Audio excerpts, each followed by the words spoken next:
welcome to Tuesday, the 6th of July 2021. Welcome to the Good Morning Education Show this morning. Good morning to all of our tribe members, wherever in the world you are. Thank you for keeping a date with us every morning, and it's a pleasure to be here with you again. My name is Finifolu Falodun, and I'm welcoming you to this morning's edition of the show.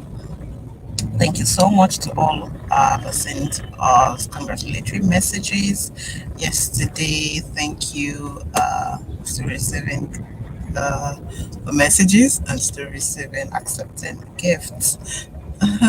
Thank you. This morning we will start off as we usually do with the headlines from the dailies around and in the world of education. Then we will proceed to our topic for the day. I would not be doing this alone. I will be joined by analysts, other analysts as the show goes on. We will take a look at the topic together, and if you have any questions, we always encourage that you drop your questions in the chat room, and your comments also. We like to hear from you. We like to read from you. We like to know that you are there. Follow, please. Subscribe to the YouTube channel and follow every of our analysts on social media.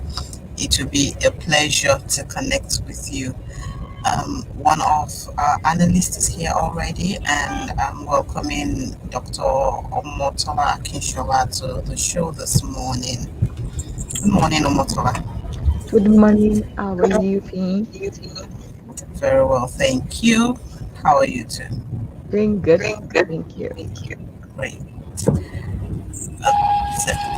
Going on straight to the headlines. Sorry.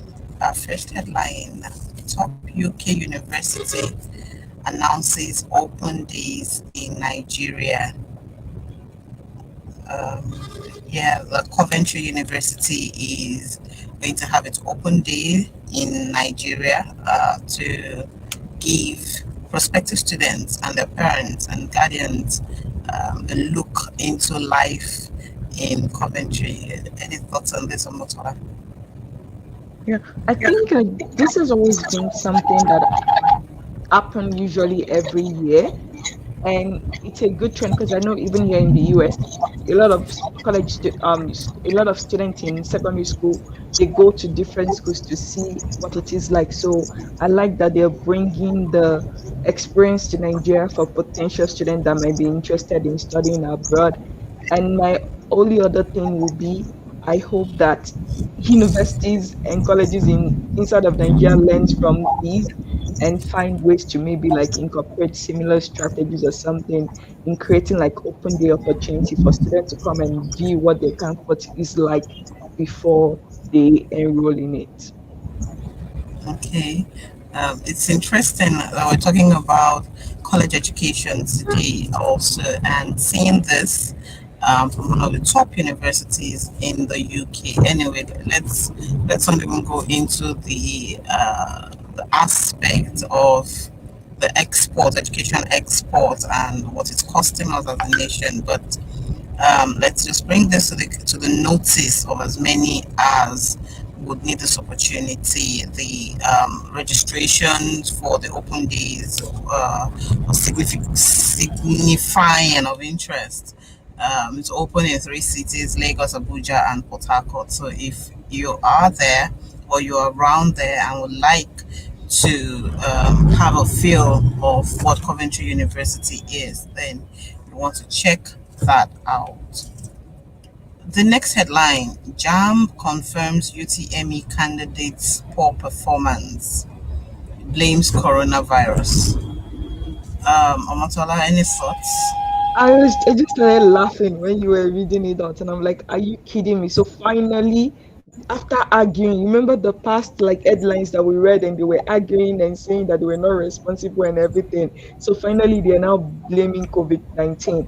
But for me, I'm like, there's this adage that says to prepare to fail is already to fail to prepare is to plan to fail. So already JAM itself was planning to fail the students because they knew that COVID-19 has been in existence for over a year. They could have revised the curriculum for that examination to say, okay, like what we discussed last time, what have they done versus what have they not done, and use that in setting the question.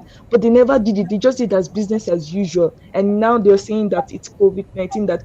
So I'm just disgusted with them. I'm like, just own it to say, you know what, we failed the system, we failed the system, the student, we're going to figure out a way to maybe do better instead of blaming COVID-19, because it's not enough to blame COVID-19. How are we sure that this is not going to repeat itself again? Because I'm sure every year they can come up with excuses as to why things did not work out or why students fail. So I'm just really disappointed in them that even though they are owning up to it, they are still shifting the blame.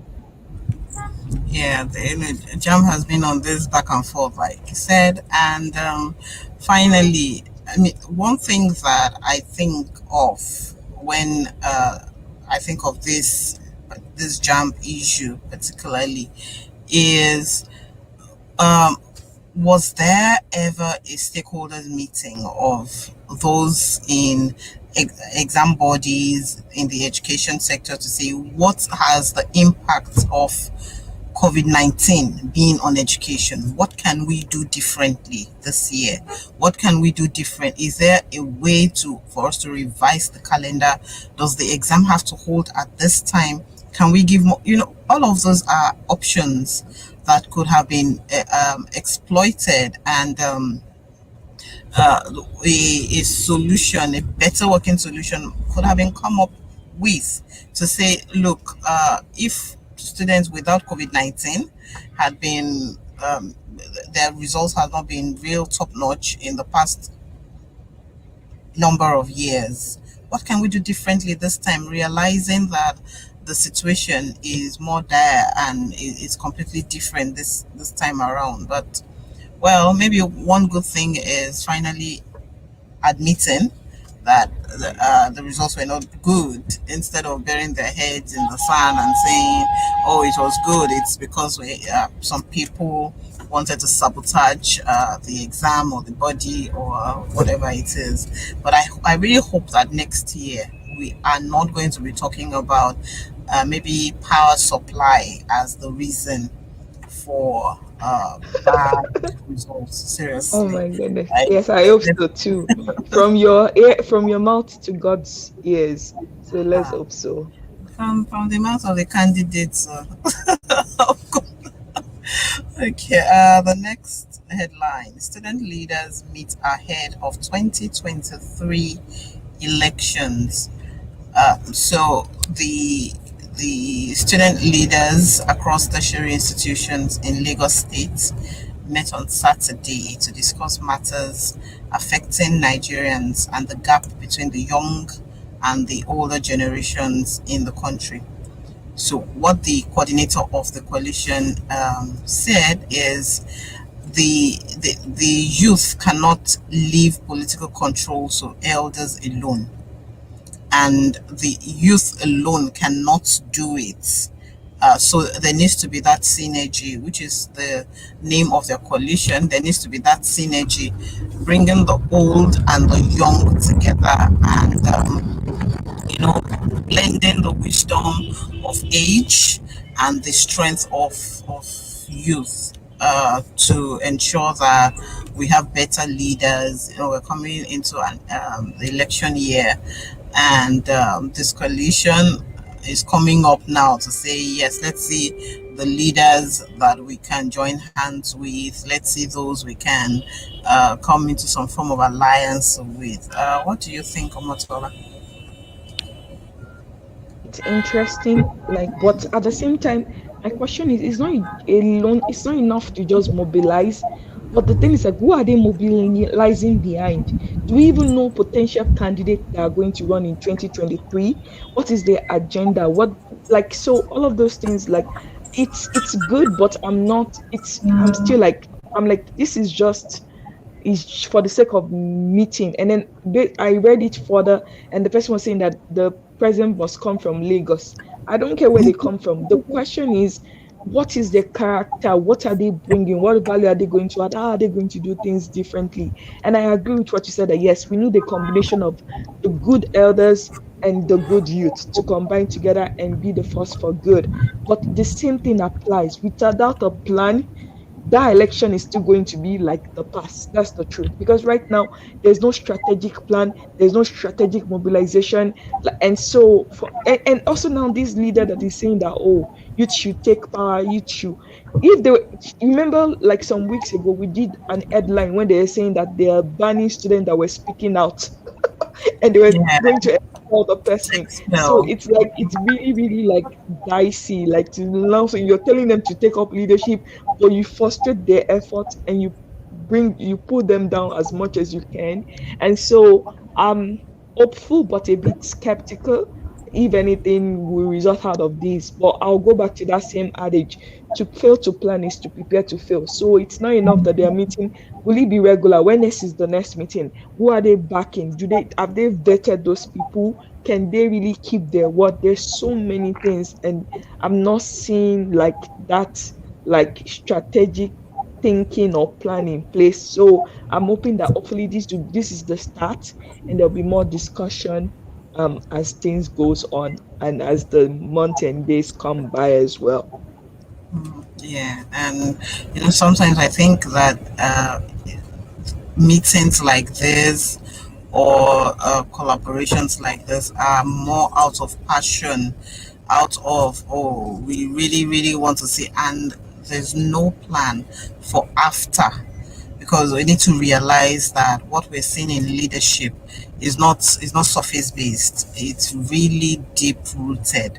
And if we have one good leader and all of those underneath him, it's like putting a very beautiful edifice on bad foundation. It's still going to crumble.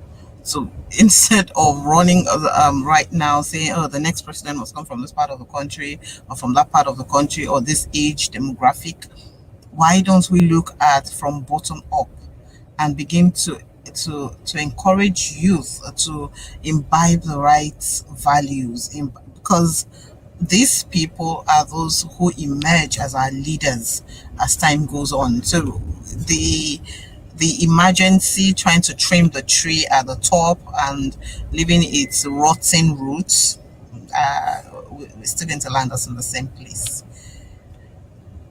Okay, so our next headline: Governor Ganduje recalls. Okay, we took that yesterday.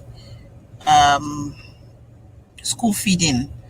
Pupil enrollment almost doubles in Kano schools.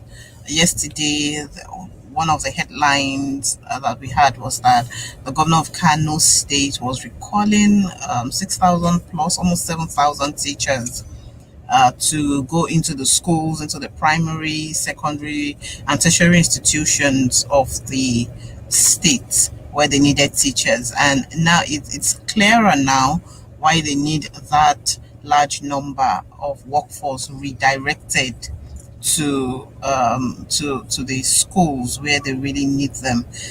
Because well, from this news item, it's saying that in a year they have like doubled the enrollment for their primary 1 to 3, and the school feeding program is presently for primaries 1 to 3. And Kano is saying that in 1 year they have almost doubled that number. Well, because apparently there's food. So what let's hear you on this. Like, this is like a bit like, I have like mixed feeling about it. So it's a good thing, and I'm excited that like our education is resuming back in this specific part of Nigeria. But the question is, the issue of safety is still something that is not being discussed and everything. Because if you remember, in the past few months and years, we've had a lot of issues with safety for not just the teachers, but even the students themselves, and like the kidnapping or raping and all those kind of things. And so my question is, it's not enough to recall, but and I'm really glad that the students are eager, but the data too is like, where is this data coming from? Like when they say double, what exactly does that mean? What exactly does that look like? So I don't like news that just like it just give you like like they don't give you the data. Is it 10,000 students or 20,000? What are we looking at? What is the ratio of teacher to student that we're going to look at? And like and so it's just have so many questions that are unanswered. But even if we leave the questions, the question marks that are not answered yet, I think it's a good thing. But the question is, can they even fill those almost 7,000 position? What is the guarantee that these people's life and like safety will be top priority? Also, like, and so that's another question that I am thinking of is like normally like, and so yeah, those are the things that comes to mind for me on this headline. All right, thank you. Is the those people they're calling members, people already in the civil service but that have teaching skills or are teachers or have training as teachers?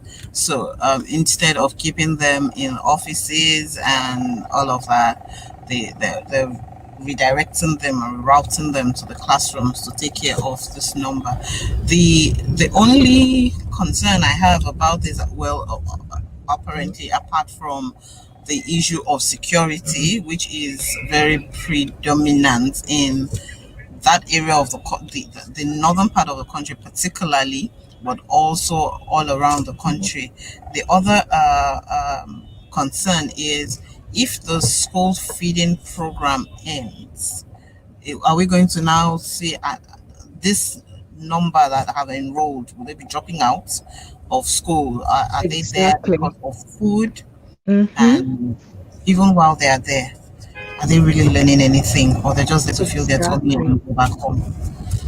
Yeah, I So, totally agree with you because we don't know why they are enrolling. What is the, and without knowing, there's no way to plan for like contingency of like what if this condition, because it's as if it's hinging on a condition and we don't know that condition, and it's like if it's just because of the food, is this sustainable? Can they really continue this beyond the time? What if there is new government? Would they continue it or would that stop? And so it leaves a lot of questions unanswered.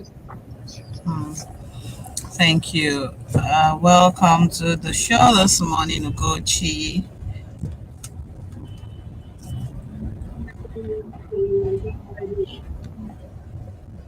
I'm not hearing you. Can you hear me now?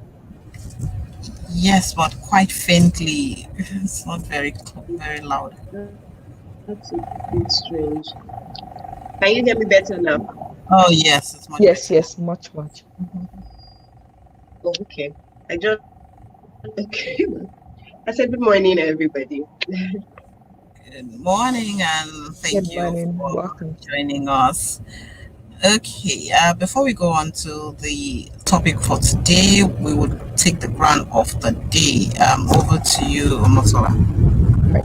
So the grant of the day is from Series Charitable Foundation.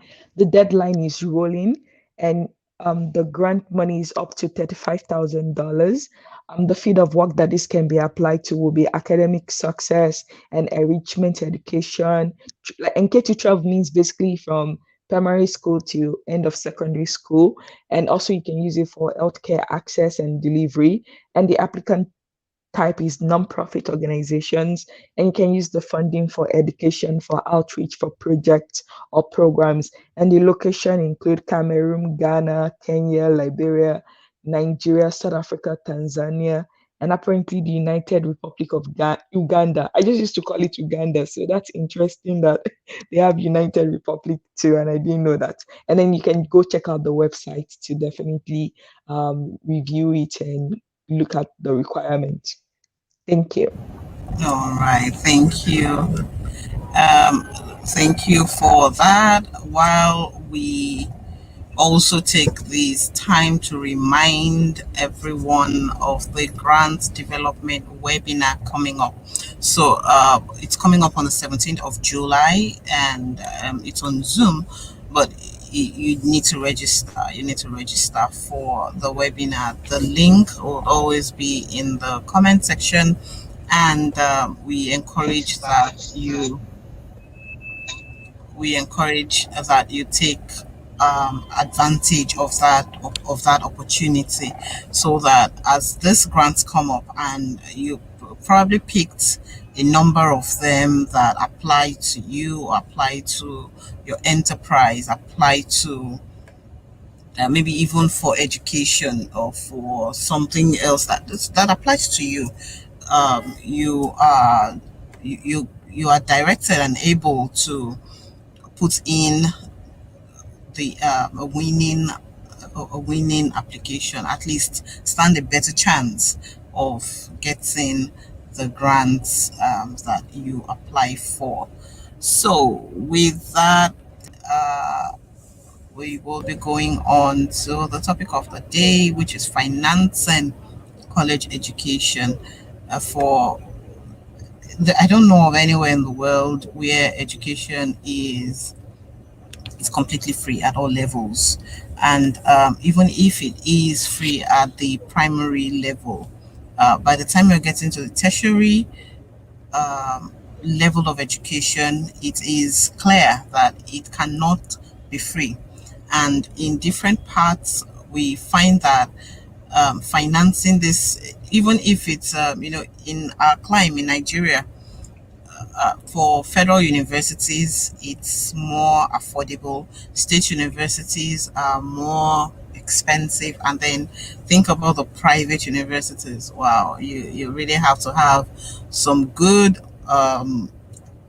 savings, or have a good source of income to keep your child or your ward in the in school.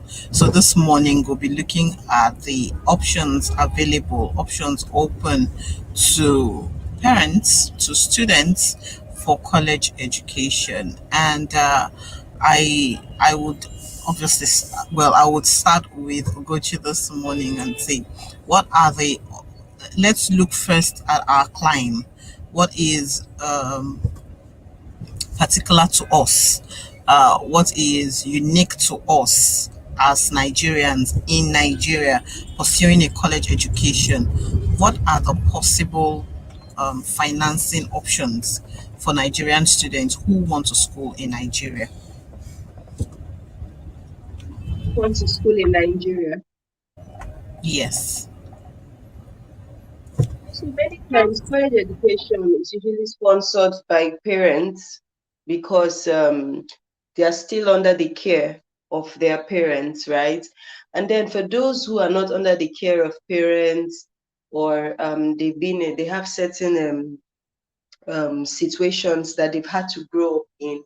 So for many of them, what starts to happen is they either have to work for a bit, to raise some money and then start, or as they work, then they are funding their education. So they are running businesses or working somewhere and then managing school on the other side.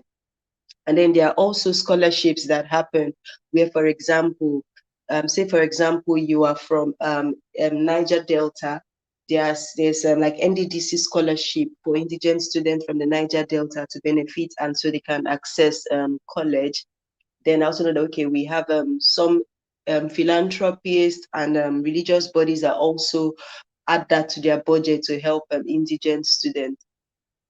So many times it's usually when it's not direct parents, it could be also family members. When I say parent, it may not necessarily be the child's biological parent. It could also be family members. So I know that it's that thing of community support, family members rally around together to help a particular a child. So there is that family one. Then there is the child themselves working and sorting themselves out, or working for a bit, saving some money so they can sort themselves out. Then there is also the place of scholarships. Those are the major ones I have seen and observed work here in the country. Right. Thank you, Gucci. Essentially, our education here is self-sponsored. That's parent or student sponsored.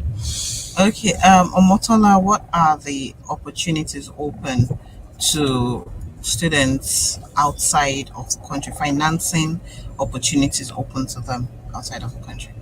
Yeah, so before I go to the outside, like just to add to what Ogochi said, like because like when I was the executive director of the nonprofit I started in 2012, so that was the thing we realized is like it's as if like the student and the parent and the guidance of like university age students, they don't plan for college or for the university education.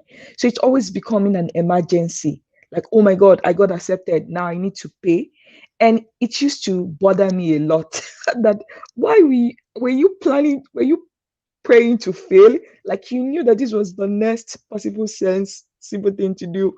And so one of the things that we had to do was to add it into our curriculum that our students, once they're in SS2, we teach them a trade, whatever things they want to do. Yes, they can be doctor, lawyers, banker, engineer, whatever else they want to be. That is like the white collar stuff.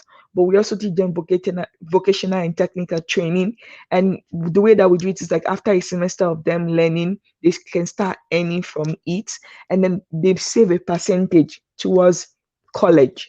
And we found that to be more helpful because what we realized was like the first year we ran our program, a lot of them, that was the issue. And then we had to now look for money and get sponsors to pay for the student to be able to go to college, or else they have to forfeit their space and we apply for JAM all over again the next year.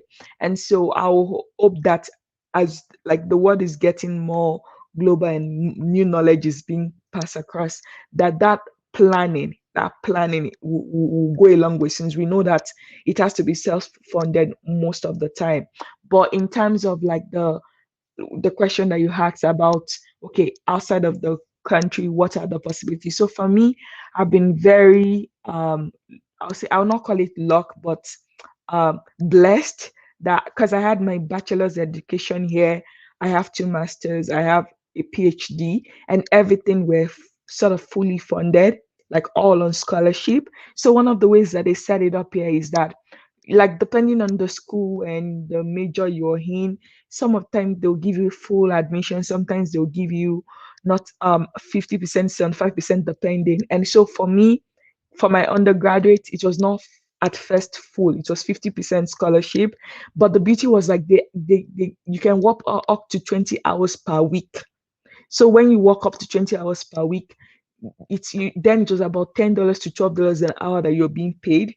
So that adds up and that can help to support you. So and also then another thing is that they have what they call graduate assistantship, or student workers, or research assistantship, and things like that. And if you can get one of those kind of assistantship, like you, that means you're working with a professor or you're working with one of the administrators and things like that, then they cover your tuition, and they still pay you a stipend. So that's another way that students fund themselves outside of Nigeria. Then another way is like loans are popular here.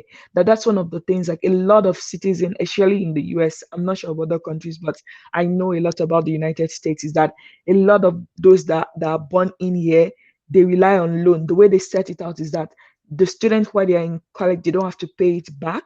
But once they start working, they might now create a plan to say, okay, if it's $200 they can afford to pay every month back for their student loan, it might take them 20 years, 30 years, but they pay it off.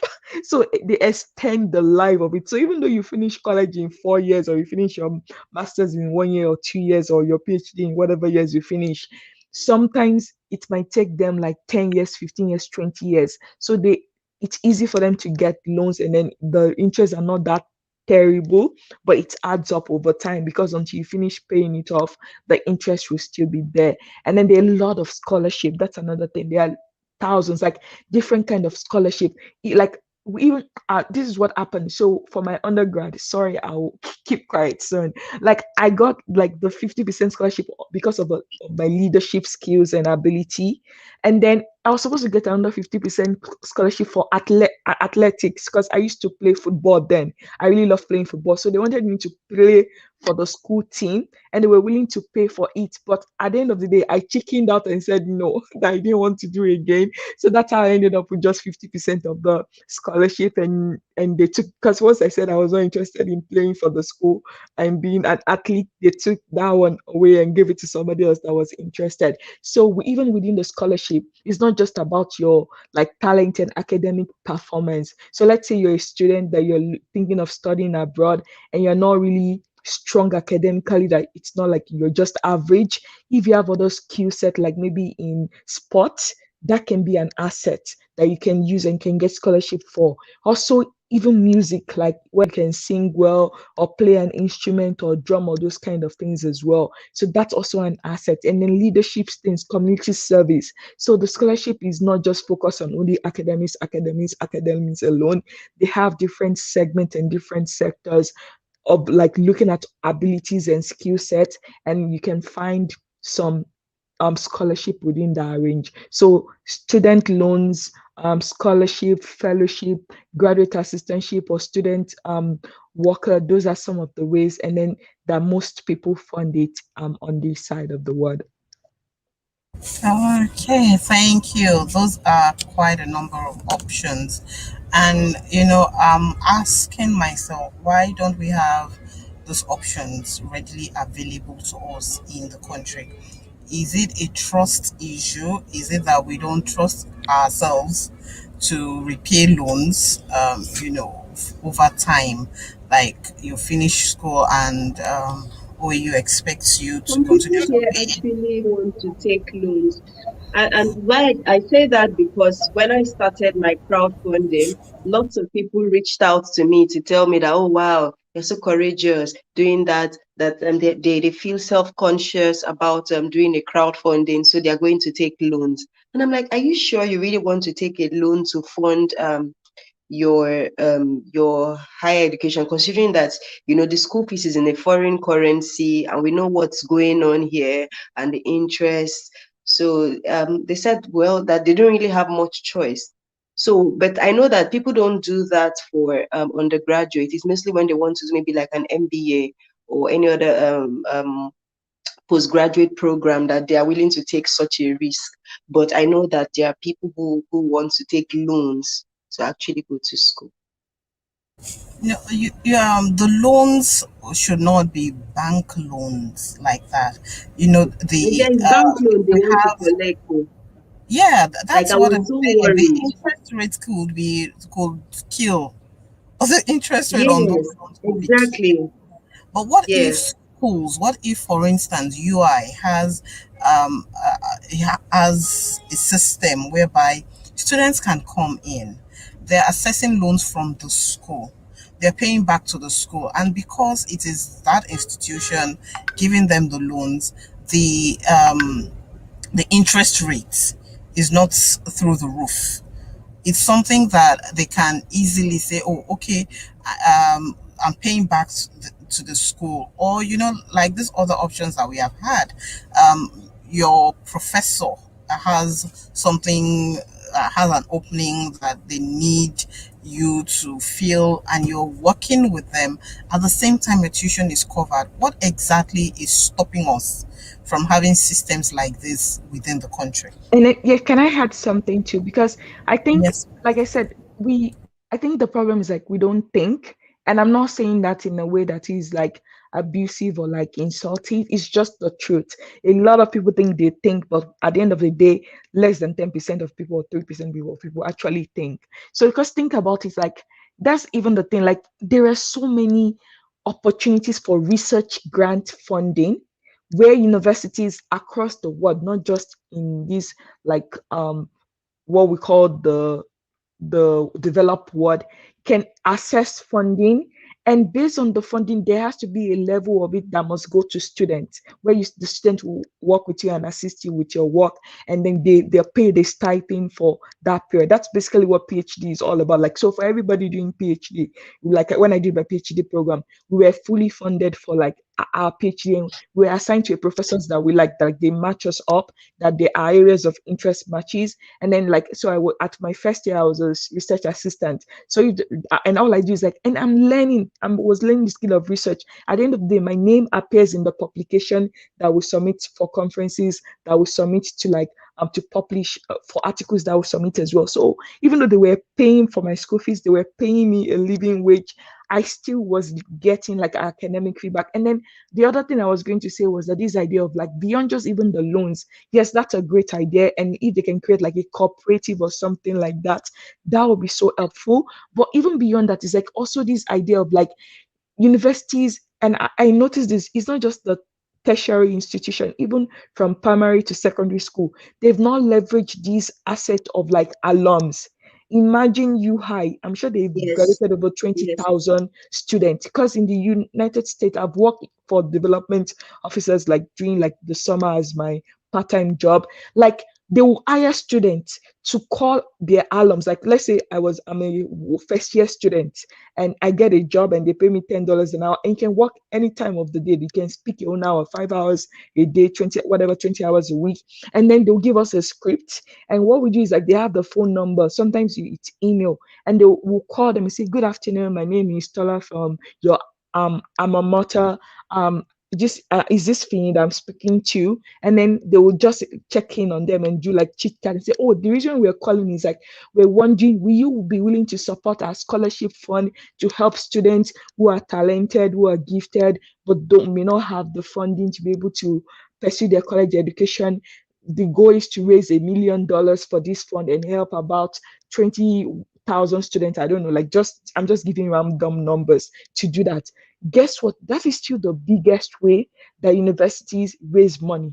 A lot of them, like it's through the alum, but a lot like it's, and that's why data is so important. But it's like we have it, but we're not using it. So we have hidden assets. We have so much asset in this, like those people that have gone through the university. And you know the way that people will fight for their university. Think of you, Fini, when we were making fun of OAU the last time when they were celebrating their anniversary, and how you were defending them. So imagine if they ask you for 1,000 naira per month to give for the next 12 months. Will you be willing to give it to them to help an upcoming student? So imagine if it's just 1,000 naira, 500 naira, they're acting from 20,000 alum. Let's even say only 20 or 30% of them give.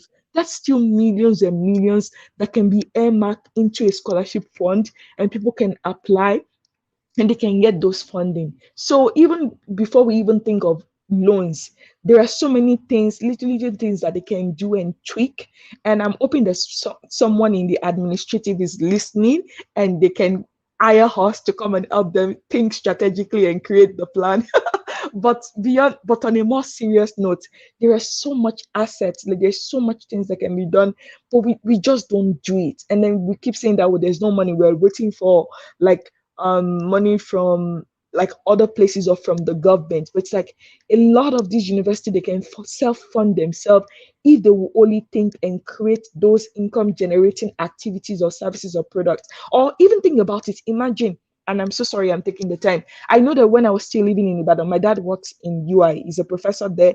Like UI has UI water, UI bread, UI printing services, UI this, UI that. Imagine if they add more of this and expanded and hire students say, you know what, work 20 hours a week, work 10 hours a week or whatever, pick your schedule that will align with your academics, and we'll pay for your tuition. And that can be part of the process. But no, what are they using that money for? Where is it going to? What percentage is going to scholarship or to help to support students who might need funding and everything? Nothing of those things. So like I can go on and on, but I'll let other people continue. Thank you. I hear Motola talk about the alumni body, and I just smile. Like, a number of students had, a number of people were just waiting to escape their school. Like, once I leave this place, there is nothing that is bringing me back.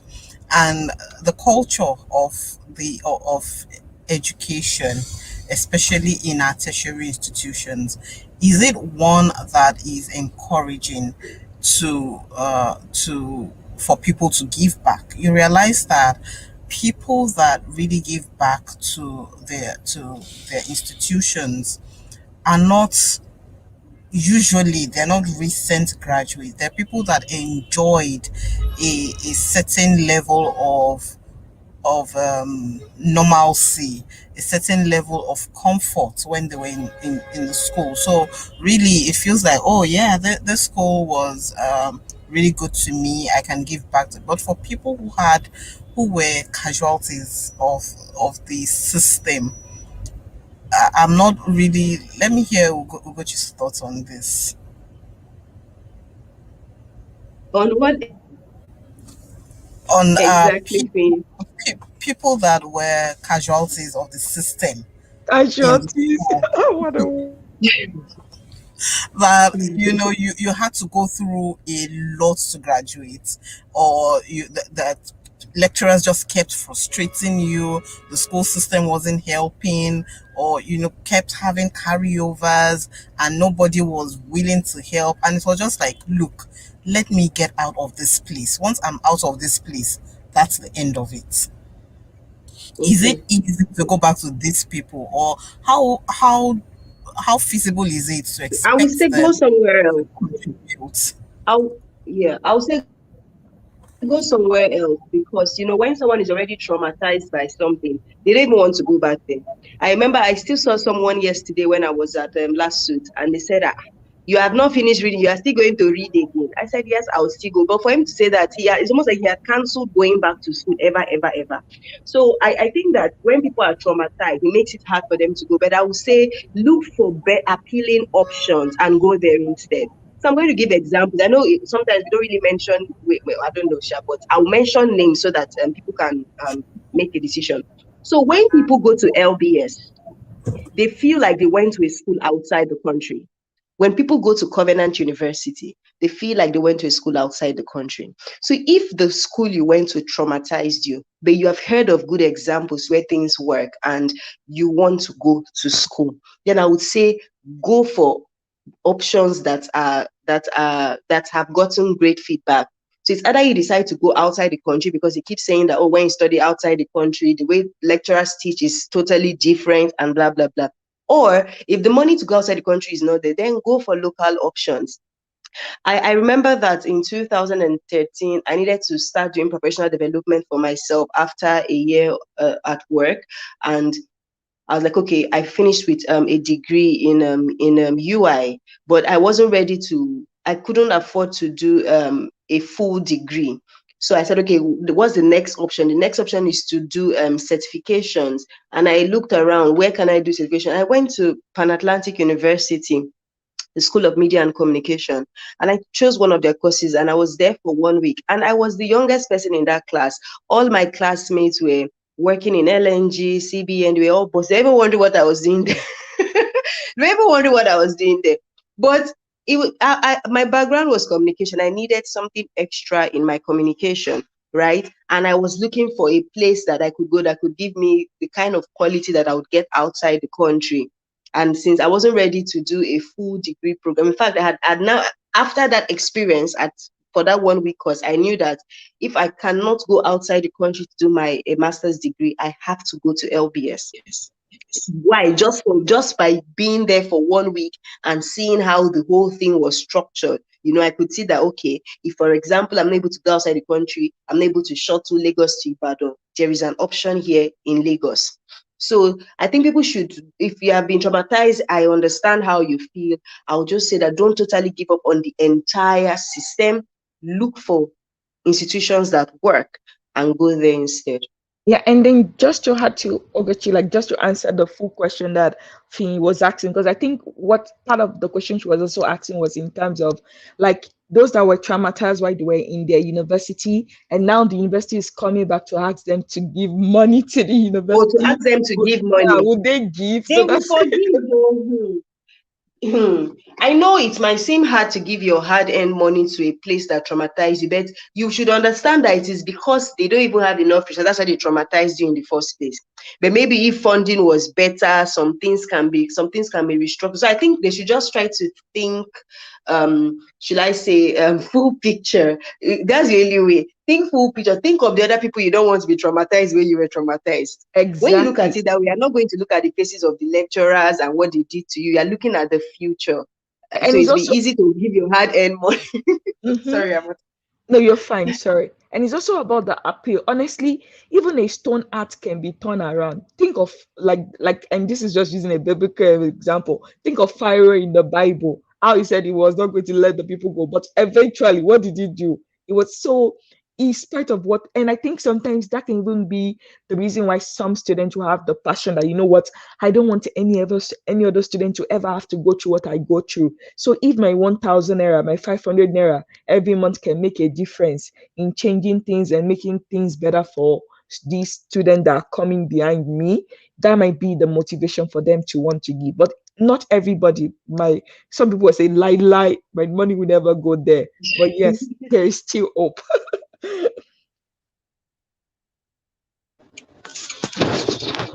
All right. Good morning, everyone. Good morning. Yeah. I've been observing some of the things that you've been saying. I just want to put one or two comments out there. The fact is that we need to recognize that the people that we're talking about, they are human beings, and I believe that in requesting for support from the alumni, there will be definitely more than one route to take, and support will come in different ways. So, following what Dr. Motola said, I think we need to embrace that fact that it's a possibility. And if students are the ones talking to ex-students, I think there's going to be an emotional connect. And if the script is right, if the messaging is good, the students themselves will be able to generate better responses than mere workforce, staff, or even lecturers. And of course, let's not forget the principle of numbers. We're talking about some universities that have thousands of alumni. Um, um, in terms of numbers, the numbers are there. So while you might have maybe 20%, 30% who are not disposed favorably to the school, you have some other percent that would say, in spite of the experience, let's do good just because, not because of any other thing, but because it's good. And I've seen situations where people have, you know, come up to support to prove a point, come up to support for show, come up to support because they now know better, you know. So we all come at different points in time. Some people are looking for what to do for their 40th birthday. Some people are looking for what to do for their 50th birthday. And if the schools begin to open this channel of opportunity and communication, I think that instead of people just doing the same old thing, buy Indomie, take to motherless babies home, you might find out that people might take a step further to support their alumni. Their alma mater. Thank you.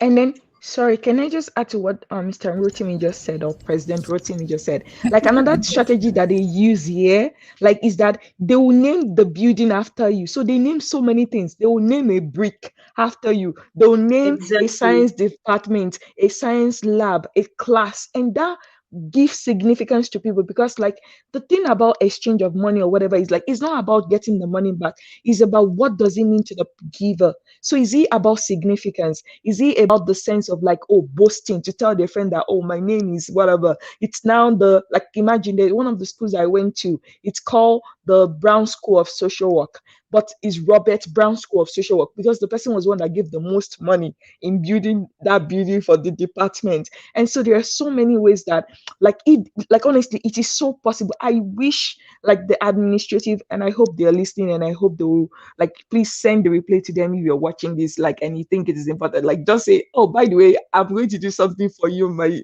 alma mater. You need to talk to these people. Like, there is so much possibility, but if we don't try, then nothing is going to change. But like, there are so many ways to even adding like student that had a bad experience can become one of the champions for the schools in like raising fund and getting money to help the school be more successful and raise excellent students in that regard. But yeah. Thank you. Thank you for the contributions. And we have this comment by Olushola Olumide. The other issue that keep people back from giving is management or mismanagement of the money contributed. Yeah, this is a big one for us as a country. You contribute money. I know of a place where I did field work at a point, and this was an institution for physically and mentally challenged people, younger people. Many of them were teenagers. They had a few young adults amongst them. And while there, I was able to rally some, able to get some contributions of clothes, shoes, food items, quite a number of things. And it was so disheartening to see that the administrators, those in charge of the center, were more interested in getting the better things, in getting the really good things for themselves, for the children, for personal use. And in cases where certain things were donated to the center, it ended up in somebody's office, ended up in somebody's locker. It wasn't used for the purpose that these things were sent in for. So this issue of mismanagement, is it killing the financing and funding of college education for us in the country? Ugochi, then Ugochi first, then we'll go to Omotola. I quite agree with Olushola that, because people are worried about how money is going to be managed, so it makes them a bit wary of donating their money. However, I will just also mention that one of the things organizations should do when they reach out to alumni to contribute is to show a system of how that money is going to be managed. It's almost like answering the question before you are even asked. Showing them that this is how this money is going to be managed to ensure there's no mismanagement. This is who audits our accounts. Every year we're going to send a report so that you can see how the money was managed, so that before they even ask you, and because as they're reading or hearing from the representatives you have sent to them, those questions are coming to mind. And while the questions are still in their mind, you're already responding to it. So it shows them that you've given some thought to it. And to some extent, it's going to encourage whoever still has that as a major, should I say, obstacle. So I'll just say you have to go the extra mile and show a system of accountability so that it encourages the individuals to want to give. And then again, for those who are giving, I'll just say that at a point, you might just need to close your mind to it to make a decision. Are you just going to give the money and remove your mind that whatever these people do, I'll just give, so that I'll let it just be on record that I gave? Or are you going to be like, even with this, they are planning, I don't trust them, because at the end of the day, the decision will still come back to you. What are you going to do, even after they've told you all they need to say? Because I know that somebody can still give you all the plan and tell you everything, and somebody will still say, my spirit is not there. So so those are also realities.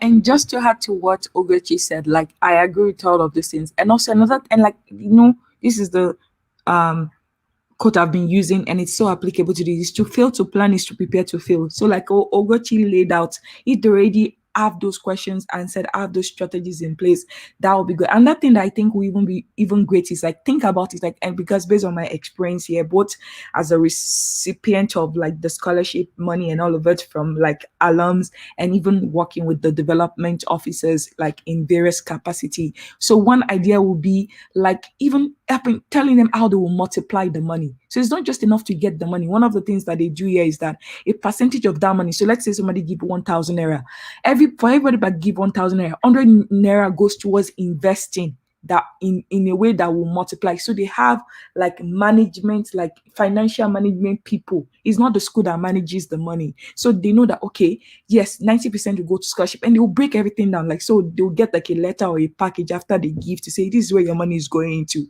This is the percentage that we're directly using to fund the scholarship for this semester, or this is the student that got this money or whatever. But this percentage is also going to reinvest so that we can multiply the money as well. So imagine imagine if they have that kind of system that, like, this your money, our goal is to use it so well that we're going to multiply it and even produce interest from it that we can use later and later. Then another thing that I know the school do well here is like every semester they have like a scholarship dinner where they will bring the student and match them up with the alums or the group of alums that gave. And in that way, you get to speak with that person. The student can thank them in person. You can take pictures and things like that. And so it's part of the whole process. So even though, and they don't use any extra monies from all of those money they collected, that they'll say, okay, 10% of this whole money that we're collecting is to thank these people, to send letters to them, to send like a gift, like with the name of the school on a sweater or on a shirt or in a pen or on a cup. And all of these things, it's stewardship, because the goal is not just to give one time. The goal is to make sure that they give continually. But if you don't carry them along, if you don't show them the breakdown of how you're going to use it, how you're going to manage it well, and how you're going to try to invest it to even produce more, then of course they will not want to give, or they will not feel like giving the next time, because you are not. And I think it's not just even university, even non-profit, they do this really terribly. They will collect the money and they will think that's the end. No, you have to think, you have to steward, you have to tell them what you use the money for, what you're going to use it for. And so if they can do all of these things, I think that will answer that question of like ensuring that there is no like woody that is happening, and the money actually goes towards what it was meant for. Thank you, Oguchi. Thank you, Omotola. And we have a comment by Olatunde Adebayo. He says raising funds and giving is not majorly a problem for many, but individuals and institutions have destroyed the trust capital or trust chain people repose on them. Also, we have not been able to incorporate the knowledge of giving unconditionally through corporate social responsibility or personal social responsibility in our learning system. Thank you very much for that, Olatunde Adebayo. And thank you to our analysts this morning. We have looked at different ways that college education could be funded in the country. And I'm really hoping that we can have institutions in the country, not just private institutions, but government-owned institutions that can think and institute some of these suggestions to say, you can learn, you don't have to bother about financing your education while you are in school, because this system is in place and it is transparent. It is it's a system that will keep working, revolving and working as it goes. We're really really hoping and looking forward to that, so that we decrease the number of people who do not have access to education simply because of finance, which can be made available to them in many different ways. So thank you very much for being here, Motola Akinshola, Ugochi Obidiegwu, Rotimi Eitayo, Olatunde Adebayo, Shola Olumide. Thank you for being there, and to everyone who is behind the scenes watching and silently agreeing with those or coming up with the suggestions. We would like to hear from you also at some other times. Kindly remember to share the video, share the links, let people catch up on the replay, and let's take these messages and this message as far as we can. Before we leave this morning, we would like to sign off in our usual way. So Omotala, Ugochi, at the count of 2 we go. 1, 2, let's go. It's always a great morning on the Good Money Education Show. Have a wonderful rest of the day.